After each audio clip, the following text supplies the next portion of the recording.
والصلاة والسلام على عباده الذين اصطفى أما بعد فقد قال الله تبارك وتعالى أعوذ بالله من الشيطان الرجيم بسم الله الرحمن الرحيم فاستقم كما أمرت ومن تاب معك ولا تطغوا إنه بما تعملون بصير صدق الله العظيم۔ سورہ ہود کی یہ آیت کریمہ ہے۔ اس آیت میں اور اس کے بعد جو آیت ہے، دو آیتوں میں اللہ تعالیٰ نے ایک اہم مضمون ارشاد فرمایا ہے۔ خلاصہ یہ ہے، دین اور دین کے احکام پر چلنا یہ دائمی ہے، وقتی اور عارضی نہیں ہے۔ ہمیشہ دین کے احکام پر، اسلامی احکام پر عمل کرنا ضروری ہے۔ کبھی کر لیے، کبھی نہیں کیے، بعض احکام پر عمل کیے اور بعض احکام پر عمل نہیں کیے، یہ دین میں استقامت کے خلاف ہے، اور ایسے مسلمانوں سے اللہ تعالیٰ کا کوئی وعدہ نہیں ہے۔ آج جو باوجود مسلمان ہونے کے ہر طرف سے پریشانیاں ہیں، مصیبتوں کا سامنا ہے، اس کی یہی وجہ ہے کہ الحمدللہ مسلمان تو ہیں لیکن عقائد میں بڑا اختلاف ہے، اعمال صالحہ میں بڑی کوتاہی ہے، اخلاق میں بہت پیچھے ہیں، اتنی خرابیاں ہیں کہ ان سب کے ہوتے ہوئے کامیابی کا انتظار کرنا ایک خواب معلوم ہوتا ہے۔ مسلمان تو وہ ہے جو ہر ہمیشہ اور ہر حالت میں دین متین کا پابند ہے۔ جیسے مسجد میں وہ باادب ہو کر دین کی باتیں سنتا ہے، نمازیں ادا کرتا ہے، مسجد میں گناہ کرنے کو بڑا گناہ سمجھتا ہے، ایسے ہی وہ گھر میں بھی پابند ہے، اسی طرح سے وہ بازار میں بھی پابند ہے، سفر میں بھی اور حضر میں بھی پابند ہے۔ کہیں اس کے لیے رخصت نہیں دی گئی ہے۔ جو رخصتیں ہیں وہ بھی شریعت کے دائرے میں ہیں۔ شریعت سے باہر ہو جائیں، احکام سے باہر ہو جائیں، یہ اسلام کی تعلیم نہیں ہے۔ بہت سی ایسی چیزیں ہیں کہ ان میں ہم غیر مسلموں کی مشابہت اختیار کرتے ہیں۔ کبھی مشرکوں کی مشابہت ہے، کبھی یہود کی مشابہت ہے، کبھی نصارہ کی مشابہت ہے، تو کبھی مجوس کی آگ کی پوجا کرنے والوں کی مشابہت ہے۔ مشابہت یعنی ان کی نقل کرنا، جیسے وہ لوگ کرتے ہیں ویسے ہی ہم کریں اور ان کا طور طریقہ اختیار کریں اور ان کے راستے پر چلیں، یہ مشابہت ہے۔ مشابہت دین کے اندر بھی منع ہے، دنیا کے اندر بھی منع ہے۔ علماء نے لکھا ہے کہ تدین کے اندر بھی منع ہے، تمدن کے اندر بھی منع ہے۔ تدین کا مطلب ہے دینداری، کہ اللہ نے ہم کو دین دیا ہے، لہذا ہم کسی اور کے دین سے کوئی بات نہیں لے سکتے۔ یہود کے پاس بھی ایک دین ہے، نصارہ کے پاس ایک دین ہے، اور قوموں کے پاس دین ہے، ان کے دین سے ہم کوئی بات نہیں لے سکتے۔ اگر لیتے ہیں تو وہ مردود ہے، ناقابل قبول ہے۔ اسی طرح سے تمدن جو اپنی زندگی گزارنے کا طریقہ ہے کہ ہم لباس کیسے پہنیں، بال کیسے رکھیں، اور کس طرح سے ہم زندگی گزاریں، بات چیت کیسے کریں، جو تمدن ہے زندگی گزارنے کا طریقہ، اس طریقے کے اندر بھی ہم پابند شرع ہیں، شریعت کے پابند ہیں۔ اس میں بھی ہم غیروں کی نقالی نہیں کر سکتے۔ اگر ہم کرتے ہیں تو یہ بات ناقابل قبول ہوتی ہے، بلکہ مردود ہوتی ہے۔ اب دیکھیے، ابو داؤد شریف کی مسند احمد کی روایت ہے، اللہ کے رسول صلی اللہ علیہ وسلم فرماتے ہیں، حضرت عبداللہ ابن عمر راوی ہیں، آپ علیہ السلام نے فرمایا، من تشبہ بقوم فہو منہم، جس نے جس قوم کی مشابہت اختیار کی پس وہ انہی میں شمار ہوگا۔ یہود کی مشابہت اختیار کی تو یہود میں، عیسائیوں کی مشابہت اختیار کی عیسائیوں میں، غیر مسلموں میں سے اور کسی کی مشابہت اختیار کی وہ انہی میں شمار ہوگا۔ وہ کامل مسلمانوں میں شمار نہیں ہو سکتا اگرچہ وہ صف اول کا پابند ہو۔ لہذا دین کی بنیادوں میں سے ایک اہم بات یہ ہے کہ ہم کسی کی مشابہت اختیار نہ کریں۔ دیکھیں، اللہ کے نبی صلی اللہ علیہ وسلم نے کہاں کہاں ہم کو مشابہت اختیار کرنے سے منع فرمایا ہے۔ اگر ہم دیکھتے ہیں، دسیوں حدیثیں ہمارے سامنے آتی ہیں کہ منع کیا گیا ہے کہ ہم مشابہت اختیار نہ کریں۔ اللہ کے نبی علیہ الصلوۃ والسلام خود بھی مشابہت سے بچتے تھے، صحابہ کرام کو بھی بچاتے تھے۔ ایک حدیث پاک ہے، بخاری اور مسلم میں یہ حدیث ہے، اللہ کے رسول صلی اللہ علیہ وسلم فرماتے ہیں، خالف المشرکین اوفر اللحى واحف الشوارب۔ اللہ کے نبی فرماتے ہیں، مشرکین کی مخالفت کرو، مشرکین کی مخالفت کرو، داڑھی بڑھاؤ اور مونچھ پست کرو۔ یہ دو باتیں، داڑھی بڑھانا یہ مشرکین کی مخالفت میں داخل ہے۔ اب مشرکین داڑھی نہیں بڑھاتے ہیں اور مونچھیں پست نہیں کرتے ہیں۔ اب یہ اسلامی تعلیمات میں سے ہے کہ داڑھی بڑھائی جائے، کس طور پر بڑھائی جائے۔ حدیث پاک میں یہ بات بھی کہی گئی ہے کہ اللہ کے نبی صلی اللہ علیہ وسلم داڑھی جب بڑھتی تھی تو طول سے بھی عرض سے بھی داڑھی لیتے تھے۔ طول یعنی داڑھی لمبی ہوتی تھی، ایک مشت سے زیادہ ہو جاتی تھی تو اللہ کے نبی کاٹ دیتے تھے۔ اسی طرح سے چوڑائی میں داڑھی بڑھ جاتی، اللہ کے نبی علیہ الصلوۃ والسلام کاٹ لیتے تھے۔ تو طول اور عرض میں اللہ کے نبی ایک مشت سے زائد ہونے نہیں دیتے تھے، ایک مشت یا اس سے کچھ زیادہ آپ کی داڑھی ہوتی تھی۔ یہی عمل خلفائے راشدین کا رہا۔ حضرت عمر رضی اللہ عنہ اگر بہت زیادہ کوئی داڑھی لمبی کر لے تو ناراض ہوتے تھے، سزا دیتے تھے۔ لیکن مشرکوں کا طریقہ دوسرا تھا۔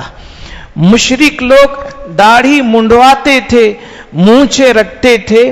اللہ کے نبی علیہ الصلوۃ والسلام نے فرمایا، ان کی مخالفت کرو، مخالفت کر کے داڑھی بڑھاؤ اور مونچھیں پست کرو۔ اب مخالفت سنت ہوگی، جو مخالفت ہوگی یہ سنت ہوگی، اس پر اللہ کی طرف سے اجر عظیم ہوگا۔ آگے چلیے، ایک اور حدیث ہے، بخاری اور مسلم کی ہے، ابو ہریرہ رضی اللہ عنہ راوی ہیں، اللہ کے رسول صلی اللہ علیہ وسلم فرماتے ہیں ان الیہود والنصارى لا يسبغون فخالفوہم۔ اللہ کے نبی نے فرمایا یہود اور نصارہ داڑھی کو بالوں کو رنگ نہیں کرتے ہیں، تم ان کی مخالفت کرو، اور سر کے بال کو اور داڑھی کے بالوں کو رنگ کرو۔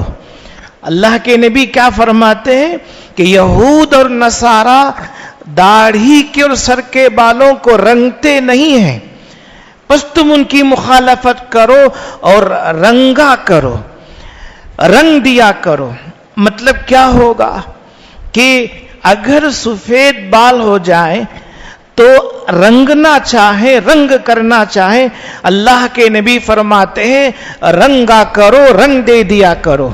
لیکن آپ نے دوسری حدیث میں منع فرمایا کہ کالے رنگ سے بچو، وَاجْتَنِبُوا السَّوَادَ، کہ ایسا کالا رنگ استعمال کرنا جائز نہیں ہے جس سے اصل سیاہی معلوم ہونے لگے، کہ اصل سیاہی ہے، جیسے جوانی میں سیاہی ہوتی ہے وہی سیاہی، وہی کالا رنگ معلوم ہونے لگے، اللہ کے نبی نے منع فرمایا۔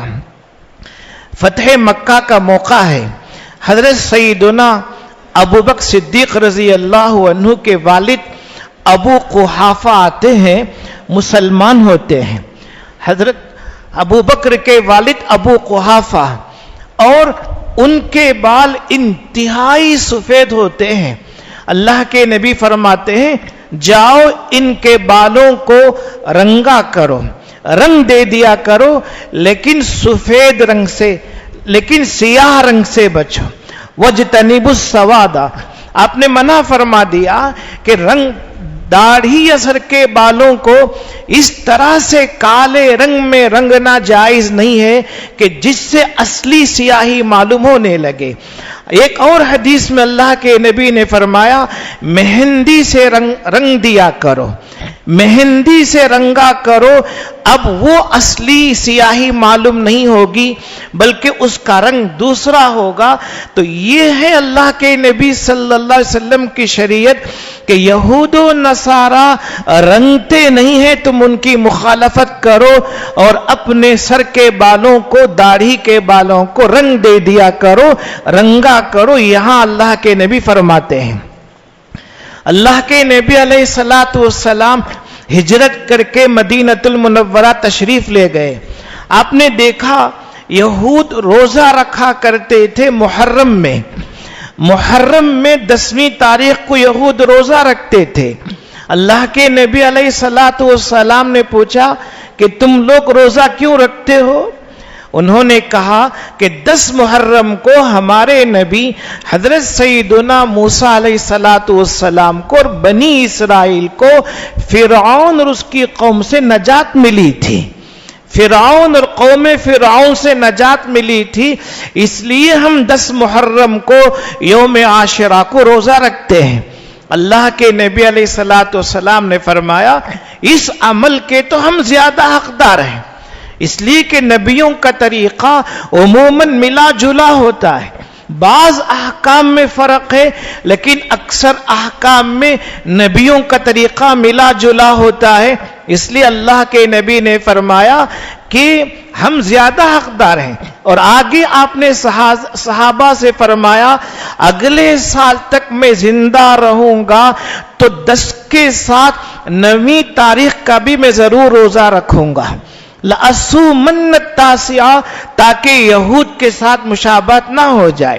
اب یہود 10ویں محرم کا یوم عاشورہ کا روزہ رکھا کرتے تھے، اللہ کے نبی بچ رہے ہیں، بچ رہے ہیں اور کہہ رہے ہیں کہ ہم 10ویں محرم کا روزہ رکھیں گے، ساتھ ہی 9ویں تاریخ کا بھی روزہ رکھیں گے، تو حضرت موسیٰ علیہ السلام کو جو خوشی حاصل ہوئی اس کا شکر ہم سے بھی ادا ہوگا اور ہم بھی اس شکر میں شامل ہوں گے اور یہود سے مخالفت کرتے ہوئے 9ویں تاریخ کا روزہ بھی رکھا کریں گے۔ یہ اللہ کے نبی علیہ السلام نے عمل پیش کیا۔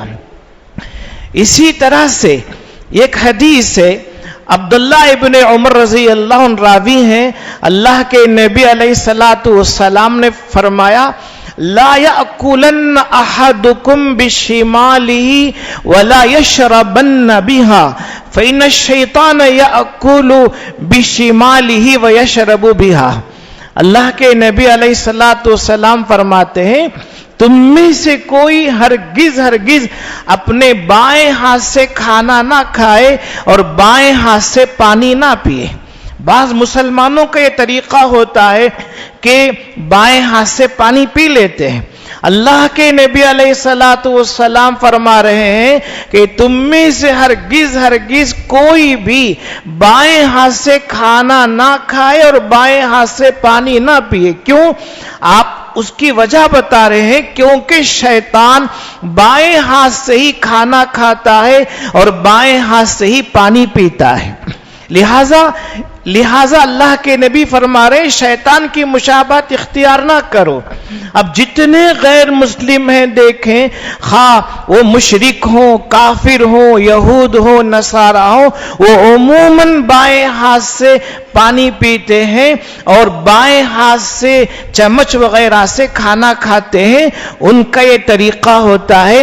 اللہ کے نبی علیہ السلام نے منع کیا کہ بائیں ہاتھ کا استعمال کھانا کھانے کے لیے اور پانی پینے کے لیے ہرگز نہیں ہونا چاہیے۔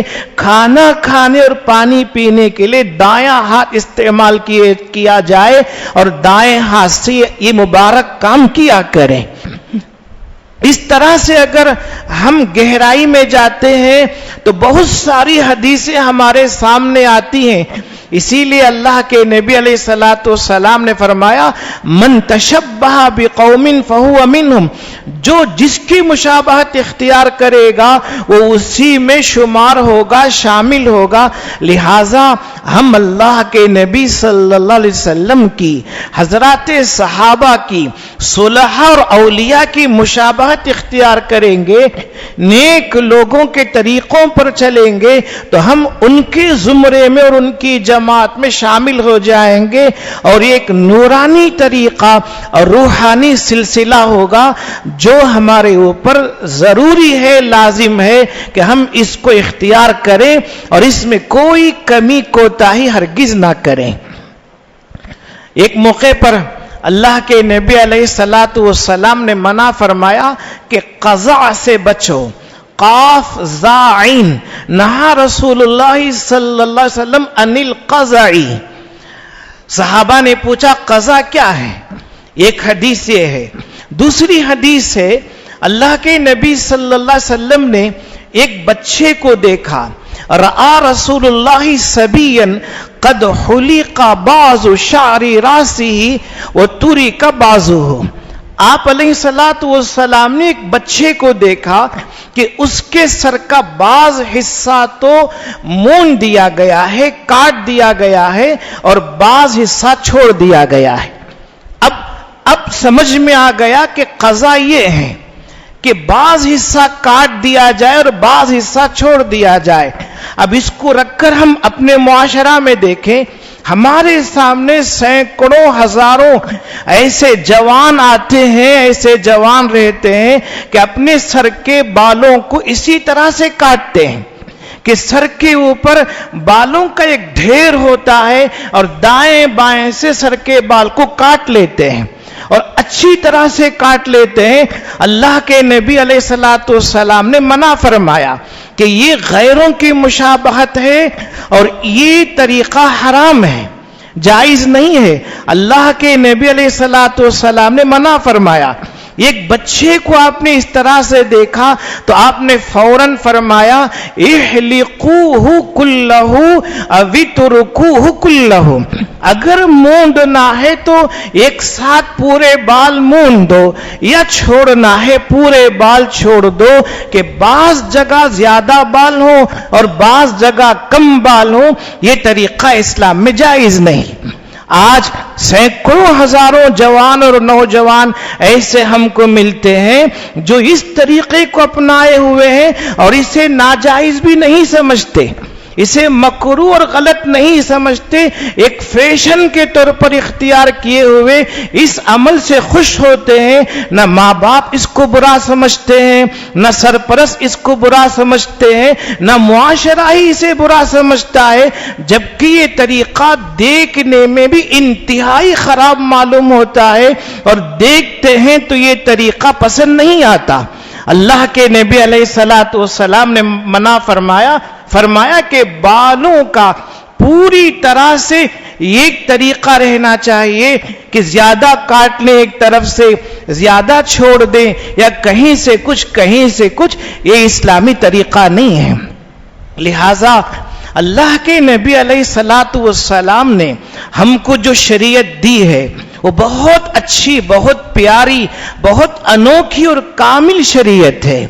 حضرت جابر رضی اللہ عنہ کی حدیث ہے، بخاری شریف میں روایت ہے، اللہ کے نبی علیہ الصلوۃ والسلام نے فرمایا اما بعد فإن خیر الحدیث کتاب اللہ وخیر الہدی ہدی محمد صلی اللہ علیہ وسلم وشر الامور محدثاتها وکل بدعۃ ضلالہ۔ آپ نے فرمایا کہ بہترین کتاب اللہ کی کتاب ہے قرآن کریم، سب سے اچھی، سب سے سچی کتاب کہ آنکھوں سے لگائیں، سینوں سے لگائیں، اس کو پڑھا جائے، یہ کتاب سب سے بہترین کتاب ہے۔ اور سب سے بہترین سیرت کا معنی عملی طریقہ جس پر چلا جا سکے، عملی طریقہ جناب محمد الرسول اللہ صلی اللہ علیہ وسلم کا طریقہ ہے۔ بہترین طریقہ اللہ کے نبی علیہ الصلوۃ والسلام کا طریقہ ہے، وہ خیر الہدی ہدی محمد وشر الامور محدثاتها، اور انتہائی برا عمل اور انتہائی برا امر نئی چیزیں ہیں جو معاشرہ میں آ چکی ہیں، جیسے ہم نے بالوں کا ذکر کیا، نئی چیزیں ہیں جو معاشرہ میں آ چکی ہیں۔ آگے فرمایا ہر بدعت گمراہی ہے وکل بدعت ضلالہ۔ عبداللہ ابن عمر رضی اللہ عنہ کی حدیث ہے، کہتے ہیں اللہ کے رسول صلی اللہ علیہ وسلم نے فرمایا ابغض الناس الی اللہ ثلاثۃ ملحد فی الحرم ومبتغ فی الاسلام سنت الجاہلیہ ومطلب دم امرئ بغیر حق لیحرق دمہ۔ اللہ کے نبی فرماتے ہیں کہ 3 شخص اللہ کے نزدیک سب سے زیادہ ناپسندیدہ ہیں، 3 شخص اللہ کو بہت مبغوض ہیں، ناپسندیدہ ہیں۔ سب سے پہلے حرم میں، حرم محترم میں، حرم مکی میں، حرم مدنی میں جو بے دینی کا کام کرتا ہے، حرم شریف میں تصویر کھینچتا ہے، حرم شریف میں اور کوئی گناہ کا کام کرتا ہے، تو حرم کے اندر الحاد کرنے والا، بے دینی کو اپنانے والا اللہ کے نزدیک بہت زیادہ ناپسندیدہ ہے، اس لیے کہ سامنے اللہ کا گھر ہے جو تمام گھروں میں سب سے افضل ہے، اللہ کی تجلی اس کے گھر کے اوپر پڑتی ہے، پھر بھی احترام کیے بغیر وہ حرم کے اندر بے دینی کرتا ہے، اللہ کو بہت غصہ آتا ہے۔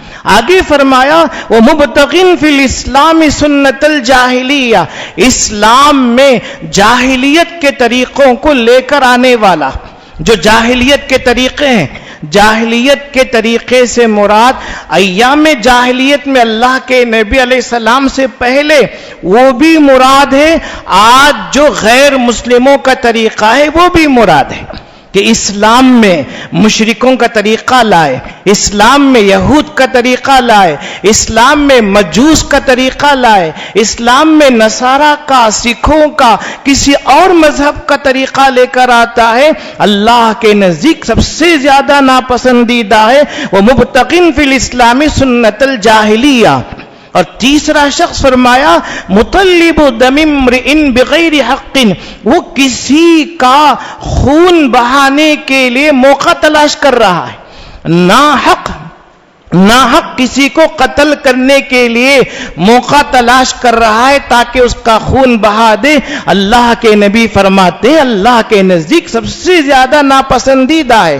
اب اس میں جو 3 باتیں ہیں اس میں دوسری بات لیجئے، وہ مبتغن فی الاسلام سنت الجاہلیہ، جاہلیت کا طریقہ لانے والا، ایام جاہلیت کا طریقہ ہو یا اس زمانے میں جس کو ہمارے علماء نے جاہلیت جدیدہ کہا ہے، یہ نئی جاہلیت ہے۔